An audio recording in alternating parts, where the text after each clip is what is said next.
Hi, I'm David Chandler. I'm an assistant professor of English at Tulsa Community College, and I'm one of the 2019-2020 Public Fellows for the Oklahoma Center for the Humanities. Welcome to another edition of Fridays with the Fellows. In my last video and blog post, I talked about board games and tabletop games in general, some of the things that I find interesting or compelling about them. And in this edition, I wanted to talk a little bit more about what goes into starting a collection. In the blog below, I've kind of outlined the principles and guiding philosophies of what goes into creating a collection for me. But in the video, I wanted to show off a few games from my collection that I think would interest you, or would at least be good starters if you're interested in board games like I am. So the games that I've chosen, they are all available. They are all in print. Some games tend to go in and out of print depending on popularity and a variety of circumstances. All of these are widely available. So check your local hobby shops, check things like places like Cool Stuff Inc. or a lot of bookstores are selling board games now. So they all should be readily available. They are also easy to learn and easy to play. So without further ado, I want to get started and talk about some of these games that I find really interesting or really good starters. And I want to begin with two-player games and one of my current favorites, which is Oni Tama. This is Oni Tama. It is an abstract strategy game that takes about 15 minutes to play. And it's not unlike chess, except it's much faster and there are a few individual movements to consider. So the way that you play is you and your opponent are both martial artists trying to either capture each other's master or to occupy their temple space on the opposite side of the board. You do this by playing cards that allow you to move your pieces. Now, when you play a card and you choose which piece you want to move, you pass the card to your opponent, and then you take the card that they've passed to you. So throughout the course of the game, these 5 cards are circulating. Now, the game comes with several more cards, I think a total of 15 or 16. So it changes every time you put it on the table. But it's also a game of what we call perfect information. Everything that you can do is visible to your opponent, and vice versa. So there's no real trickery, there's no randomness that happens in the game. Everything is wide out in the open. So you move your pieces, you try to take each other's pawns or masters, and you do this all while being completely visible with your available moves. As a result, it's a game of incredible elegance, not just with its production. As you can see, these pieces are gorgeous. The watercolor art on the mat is wonderful. But it makes you feel clever in a way that brief games can rarely do. It's also one that I recommend to be in anyone's collection because it's easy to pull out, it looks good on the table, it plays quickly, and as soon as you're done, you've got other cards in the box that you can play and then have another round. It's one of the most elegantly designed two-player games out there, and you can find it for about $20 to $30 online. If for whatever reason you're not into abstract strategy games, then The Fox and the Forest is probably the best card game I can recommend for people who are interested in two-player games. It's a trick-taking game, kind of like Spades, where somebody lays down a card and you lay down a higher one to take it, or you lay down a trump suit that beats any card from any other suit. So, unlike Spades, though, you don't always want the highest card. You can win the Fox in the Forest by either having far fewer than a certain threshold of tricks, or by hitting the sweet spot right between too little and too much. And another thing that the game does is it changes the trick suit a lot, or the trump suit. So you and your opponent are constantly having this push and pull over, you may start out trying to get as many books as you can, and then the suit changes, and now you have to unload all of your cards because if you get too much, you'll suffer a penalty.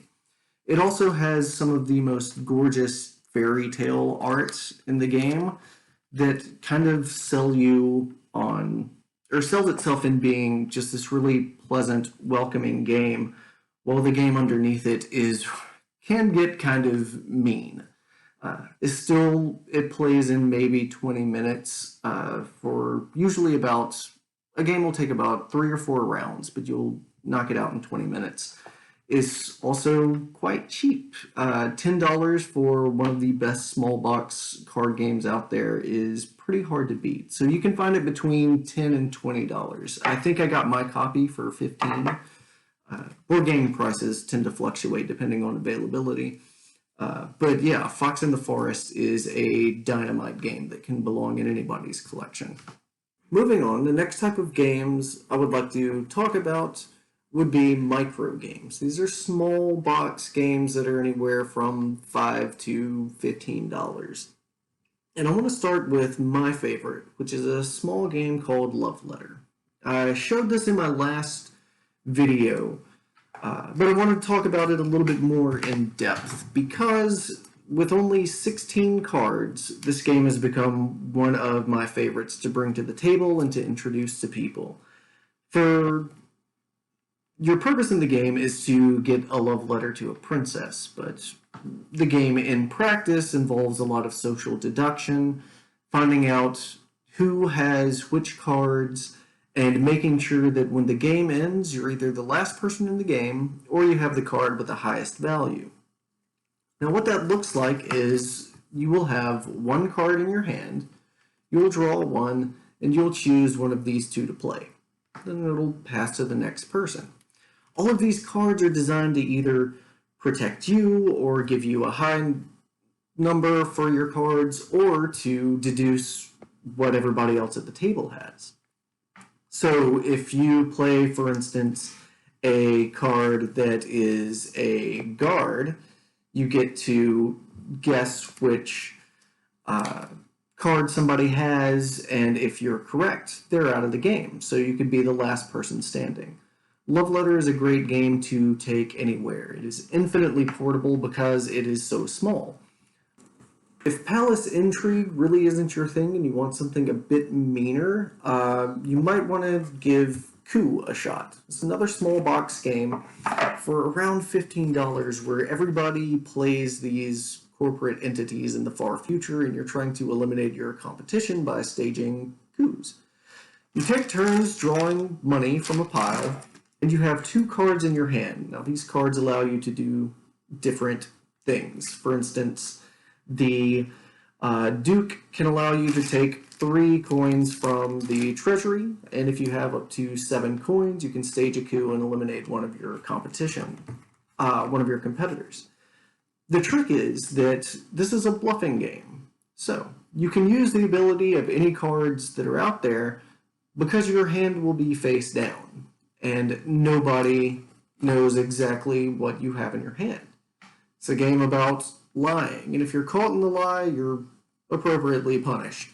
It is a mean game, but it's also really fun, and it plays just fast enough to where no feelings get hurt. You can play it in about 15 minutes. For a total game, or one round can last anywhere between 5 minutes and 10 minutes. It's really fun, it's really fast, and if you're into deception or bluffing games, then it is $15 well spent. If you want something a little bit different, Welcome to the Dungeon is one of my new favorites. Small box micro games. Everybody collectively builds a dungeon, chooses monsters to be in the dungeon, and one person around the table has to go through it. So you can set traps for your opponent and then pass and not go into the dungeon, or you can build a dungeon that you really want to go into. It's a fun, fast game. It gives all the satisfying moments of like large box dungeon crawls just in a small 30-minute box. Now, Welcome to the Dungeon can play up to 4 players. Love Letter can play up to 4 players. Coup can play up to, let's see, this says 2 to 6. I mostly would stick with 4 players for something like Coup, because when you eliminate a player, they're out of the game and they can get kind of bored while everybody else is playing. With 4, it hits right about that sweet spot. But if you're building a collection, micro games are a great place to start. They're inexpensive, they take up virtually no real estate in your house, and they're portable. You can take them and show them off to other people, and they're also just really fun. The value that you find in a $10 game like Love Letter is almost unmatched for any of the other games that I'll show you today. So we've talked about micro games, we've talked about 2-player games and social deduction, some bluffing, but let's get into dice games. If you're into games that are more about a mixture of a little bit of planning and a little bit of chance, then these are 2 of my favorite dice games out there. One is Bang the Dice game, and then the other is probably the first game that really kicked off my collection, which is King of Tokyo. So I'm going to talk about King of Tokyo first. So this is King of Tokyo. And I apologize for the weird angle, but I'll show you some of the art up close. The way that I pitch King of Tokyo is that it's essentially Yahtzee with big monsters. So it's infinitely better than Yahtzee. You have these dice that you roll. You choose which dice to keep, and you roll them again up to 3 times. And the goal is to either have the most points, the first monster to 20 points, or to be the last monster standing. Now, these dice can give you anything from points if you roll 3 of a kind. They can damage monsters. They can give you a sort of currency to power up. You can spend currency on cards like these parasitic tentacles that make you stronger. Or they can give you health. So essentially, you're all fighting it out in Tokyo. When you're in Tokyo, you get a point for taking the city, and then you can punch all the monsters outside of Tokyo. But while you're in Tokyo, every single monster is after you. So every claw that somebody else rolls, they start punching you. And it's very fast, and it's very chaotic, and it's very simple. There are, only 2 avenues to win, but as Tokyo changes hands, these avenues might change for you. It also has just this wonderful little score sheet, so you always can keep track of your health or your points. The cards make things interesting and dynamic, and one of the things that I like about this game is because the theme is immediately accessible. We all know what monster movies are like, even if we haven't seen any. Rolling dice to kind of simulate the chaos of monsters punching and mass destruction is fun, is loud, and is fast, and is easy. And as you can see, these sort of pop art, glossy, cartoon characters there's something approachable about them. I think that it looks good on the table, and the board's small enough to where nothing gets too confusing. Now, I will say that it says that it plays up to 6 people is far better with 4 than with 6, because again, with the player elimination, if somebody gets out early, they're out for the whole game. But with 4, it moves at a good clip, and it's just really, really fun to throw dice and have a big monster punch up in about half an hour. The game itself costs about, I think I got my copy for $30 or $35 at Target. Is readily available. Is It's easy to find, and it's easy to pick up and play. If you want a dice game that's a bit cheaper, a bit meaner, and can fit more people, then I would recommend Bang the Dice Game. Bang was a Italian card game that had a sort of spaghetti western theme, and they've translated it into a dice game that's really fun and really fast. Everybody picks a different character, and the characters have different abilities. But what makes it interesting is everybody also picks a role. You have a sheriff, and the sheriff's goal is to kill all the outlaws. You have a deputy, whose goal is to protect the sheriff. You have the outlaws who win together if they kill the sheriff, and the renegade who wins if they're the last person standing. Now, much like King of Tokyo, you roll dice that tell you what your options are. Rolling a 1 or a 2 will let you shoot your opponent either one space next to you or 2 spaces next to you. Rolling a dynamite can be dangerous because you can't get rid of these, and if you roll 3, your turn ends and you take some damage. Rolling a beer will heal you, or you might get to use the Gatling gun. So what happens in this game is the only role that is known is the sheriff, and everybody's rolling dice and shooting at each other, and you're not sure who's on your team. You can always lie and pretend to be somebody you're not, or you can be honest. But it is an extremely fun game that plays in about 20 minutes. It's also cheaper than King of Tokyo. Bang the Dice Game will cost you around $15 or $20. And I will say that my wife and I have been playing it with our family over in Boston. So we'll play it via Skype or play it via Zoom, and it works out really well.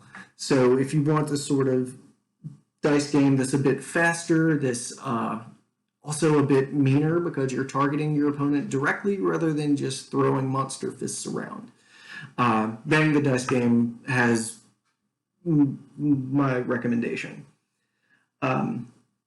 If you're torn between the two, always just go with the theme you like.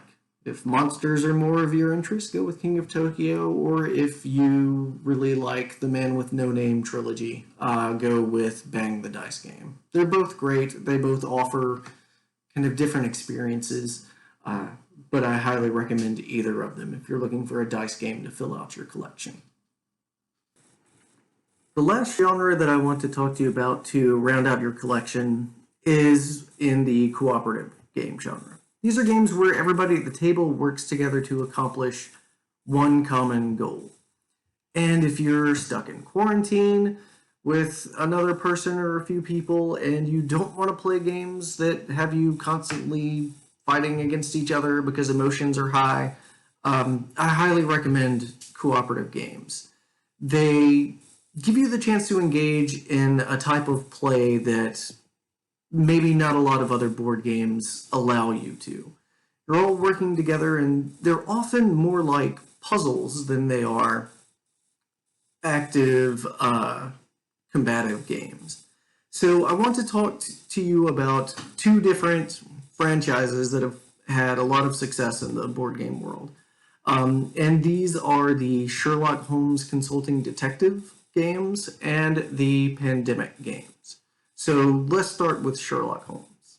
So one of the most unique cooperative game franchises out there is the Sherlock Holmes Consulting Detective group of games. There are a few entries in it, but essentially everybody at the table is trying to solve a mystery at the same time that Sherlock Holmes is. All of these are original mysteries. Each one comes in its own little book where you read the text up front that kind of sets the stage. And the only tools that you have are a directory of London, a newspaper from the day that the mystery takes place, and a map of London with numbers and grids. Now everybody chooses where to go on the map, and then they look up in the mystery book to see if the corresponding number leads to any information about the case. It is remarkably simple and profoundly interesting to me. One of the things that I find frustrating about Sherlock Holmes books and stories is that I try to solve the mystery at the same time that the mystery's already been solved. So Conan Doyle, the writer of the book, withholds information from you. So you can't quite be as smart as Sherlock. This game gives you the opportunity to at least try, and it is difficult. But it is really easy. You're essentially choosing a number on a map and looking up a corresponding number in the book. In the meantime, you can make notes about what information that you find, and one of the great things about this game is it ends when you want it to.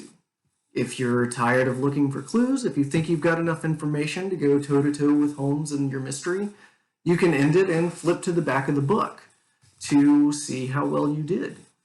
If you want to stay out there and try to find, every single bit of information that you can do that too. The game essentially says, here are the stakes, here's what you're trying to solve, and go for it. And it's really fun. The box says that it can play up to 8 people. I do not recommend you play it with more than 4. 4 people at the table have enough input for how to solve a mystery, I think. It's also a great game to play with 2 people or even with 1 person. One of the drawbacks, though, is that each box only has 10 cases. When you're done with all the cases, you're done with the box. However, that's not necessarily a bad thing in my view, because then you can either sell the box secondhand or you can lend it to a friend, because it's only 10 cases, but they are indeed memorable. They are a lot of fun, and they give you the chance to feel clever in a way that I think a lot of games don't quite allow you to do. You're on your own to solve a Sherlock Holmes mystery, and it's one of the most fun ways to spend an evening. The last game that I'm going to recommend is unfortunately a bit topical and a little macabre, if I'm being honest. It would be any game in the Pandemic franchise. Pandemic is a game about, as the title implies, working together to solve a global pandemic. Each person plays a character who takes 4 actions to try and stop the spread of disease. I could understand that would be something that you might not want to bring to the table. But sometimes I think play can give us moments of catharsis that maybe sitting around and consuming the news about the world around us doesn't. This particular copy is a H.P. Lovecraft version where instead of stopping a disease, it's unknowable, unspeakable evil. But it's the same principle as any other pandemic game. You take a character or marker, you use your actions to move, to share information with your teammates, to cure diseases. In the Cthulhu game is stopping cultists. But the Pandemic franchise has several entries. There's one that takes place in Iberia in the early 20th century. There's one that takes place in the Netherlands during a flood. But they all operate on the same system of mechanics. You work together to stop some sort of disaster. It is a great game to bring to the table because it's simple and everybody's working together to solve one singular puzzle. It's also notoriously difficult. Stopping the spread of disease is mechanically fascinating, but it's also really, really smartly designed. Your decisions can ramify throughout the game. So it is one that I highly recommend anybody pick up, even if they're not trying to start a board game collection. It's fun to bring to the table because it's a very different theme. And it's a very different concept than a lot of people tend to think of when they think of board games. So that would be my last recommendation to round out your collection. Would be a cooperative game, either Sherlock Holmes or anything from the Pandemic franchise. That way you have options. If you want to play against each other, if you want to do light games of chance, or if you want to work together to solve something. So that's enough information to at least get you started. Maybe more information than you wanted. But I find that collecting board games is very satisfying because in my previous post I talked about how the tabletop is a sort of medium for expression. And I think a board game collection can be the same thing. You collect games that appeal to you or games that will appeal to people in your home or your friends. And you learn a lot about what you value with play. You also learn about how to relate to people across the table from you. So my organizing philosophy is to have a mixture of everything. Some games I can take on the go, some games that take hours to play. None of these take hours to play.